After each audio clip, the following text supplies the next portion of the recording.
सांगा, आज ट्रॅक्टर मोर्चा काढलेला आहे, कांदावरील निर्यात बंदी होतो, काय मागण्या होत्या, कशासाठी हा मोर्चा नेमका काढण्यात आलेला आहे? कांद्यावर अन्यायकारकरित्या सरकारनं निर्यात बंदी लावलेली आहे। यामुळं केवळ शेतकऱ्याचंच नव्हे तर सर्वसामान्य असंघटित मजुरांचं सुद्धा मोठ्या प्रमाणामध्ये नुकसान झालेलं आहे। जवळपास 30 लाख लोकांचा रोजगार जे 15 वरून कांद्याची निर्यात होत होती, ते पॅकिंग करणारे असतील, हमाल असतील, क्लिनर असतील, ड्रायव्हर असतील, या सगळ्यांचा हिशेब केला तर 30 लाख लोकांचा रोजगार गेला आणि शेतकऱ्याचं जवळपास 1400 कोटी रुपयाचं नुकसान झालं आहे।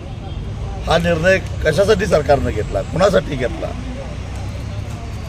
या प्रश्नाचं उत्तर सरकारला द्यावं लागेल। तीच अवस्था दुष्काळ जाहीर केली महाराष्ट्र सरकारनं, परंतु कर्जाचा पुनर्गठनाचे आदेश नाहीत। त्याचबरोबर पीक विमा कंपन्यांना अग्रिम रक्कम देण्याचा आदेश नाहीत। खरं तर दुष्काळ जाहीर केला म्हटल्यानंतर सगळी संरक्षित रक्कम द्यायचा आदेश द्यायला पाहिजे होता। विमा कंपन्या शेतकऱ्याला दारात उभा करायला तयार नाही आणि मग या सरकारच्या ह्या सगळ्या धोरणामुळं एवढंच नव्हे तर पाम तेलाच्या आयातीवरचा कर 5% कमी केल्यामुळं सोयाबीनचे भाव धडाधड कोसळले। 24 वर्षापूर्वी जो सोयाबीनचा भाव होता तो आता त्या लेवलला आला, पण 24 वर्षापूर्वी एक DAPची गोणी 350 रुपयाला येत होती, जी आज 1600 रुपयाला घ्यावी लागते। उत्पादन खर्च प्रचंड वाढला, पण 20-25 वर्षापूर्वीचा भाव आज सोयाबीनला मिळायला लागला। कापूस कारण नसताना आयात केला आणि कापसाचे भाव पडले।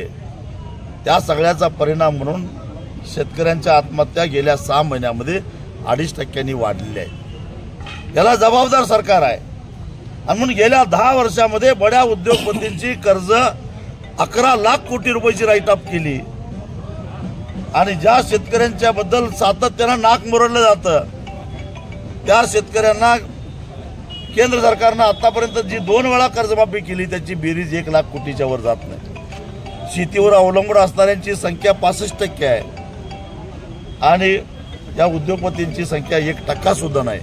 म्हणजे 1% लोकांच्यासाठी 10 वर्षात 11 लाख कोटी रुपये, आतापर्यंत 25 लाख कोटी रुपये कर्ज माफ होतात आणि शेतकऱ्यांना मात्र वाऱ्यावर सोडलं जातं।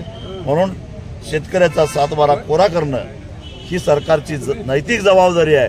2.5% ज्या आत्महत्या वाढलेल्या आहेत त्या आत्महत्यामुळं त्या शेतकऱ्यांचं रक्त हे सरकारच्या हाताला लागलेलं आहे आणि म्हणून सरकारनं त्याचं प्रायश्चित्त म्हणून शेतकऱ्यांचा 7/12 कोरा करावा, या मागण्या घेऊन आज आम्ही इथं आंदोलन केलं।